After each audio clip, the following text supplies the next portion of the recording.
Life usually doesn't give you a warning before it changes. And definitely during a divorce, changes occur. One day things can feel familiar, the next, everything feels uncertain. And divorce has a way of compressing a lot of decisions into a very short period of time.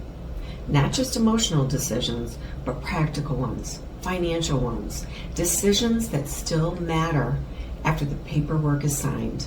And somewhere in the middle of all that is the house. What I see most often isn't people making bad decisions, it's people feeling pressure to make a decision before they feel ready, or avoiding the decision altogether because it feels too heavy, too much, too soon. And both reactions are completely understandable. We're all human. But they can quietly shape outcomes into ways people don't always expect. The house is never just a house. The home tends to carry more weight during divorce than people anticipate. It's not just real estate. It's routine, stability. It's where kids have grown up. It's where holidays happened. It's often the largest financial asset involved. So when someone says, "I just don't know what to do about the house," what they're usually saying is, "I don't know how to make this decision without making everyone feel worse." That's not indecision, that's awareness. There's often an underlying pressure to do something, to sell, to move, to make a call, to take action. Because action feels like progress. And sometimes action is exactly what's needed. But sometimes that pressure comes from discomfort, not clarity. From wanting the situation to feel resolved.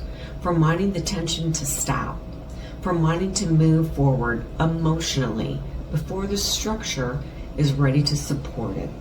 When decisions come from pressure, they tend to feel urgent.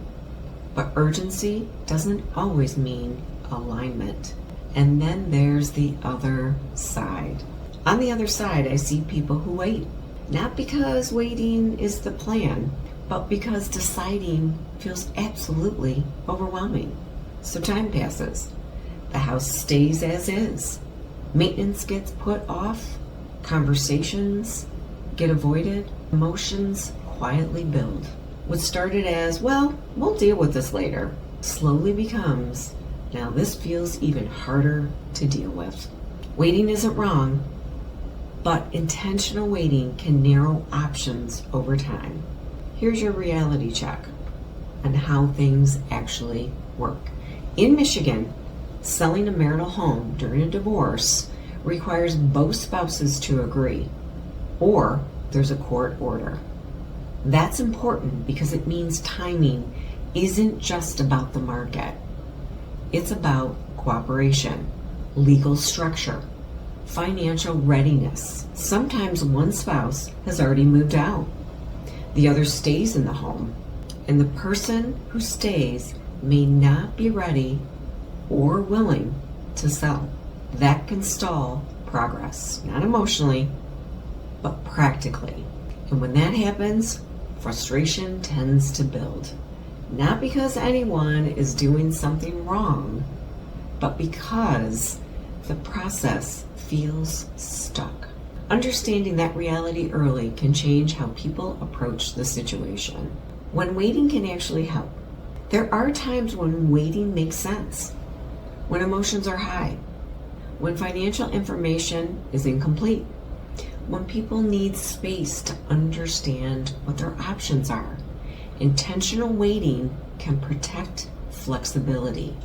It can allow people to make decisions from a calmer place instead of reacting in the middle of chaos. The difference? It's intention. Waiting as a strategy feels different than waiting because everything feels overwhelming. But here's the thing, when waiting becomes costly, but when waiting turns into avoidance, a few things tend to happen quietly. Maintenance gets deferred. Equity becomes harder to track or protect. Tension between parties increases.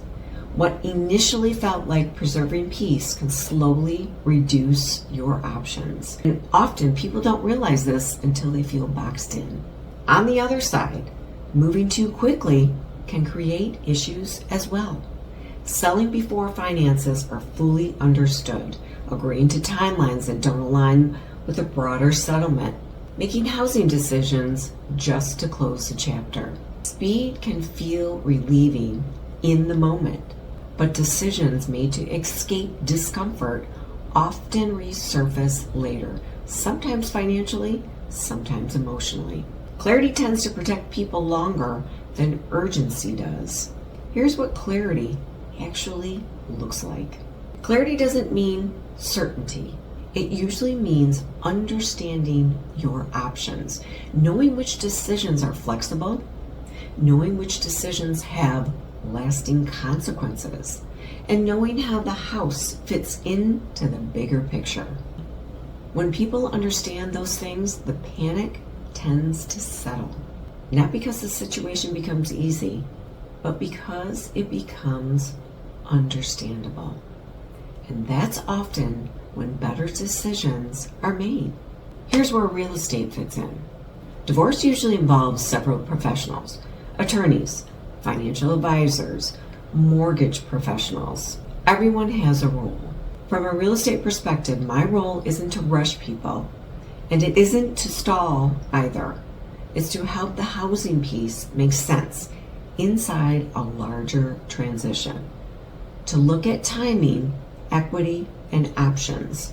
So this part of the process can feel steady, not chaotic. Listen, every situation is different, and real estate decisions during divorce should always be made with the appropriate legal and financial guidance. This isn't legal or tax advice.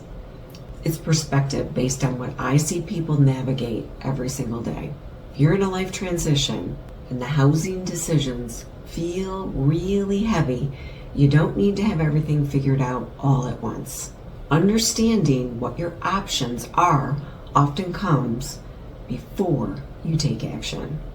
And when clarity comes first, decisions tend to feel way more intentional, not rushed, not avoided, and that's usually where steadier outcomes begin.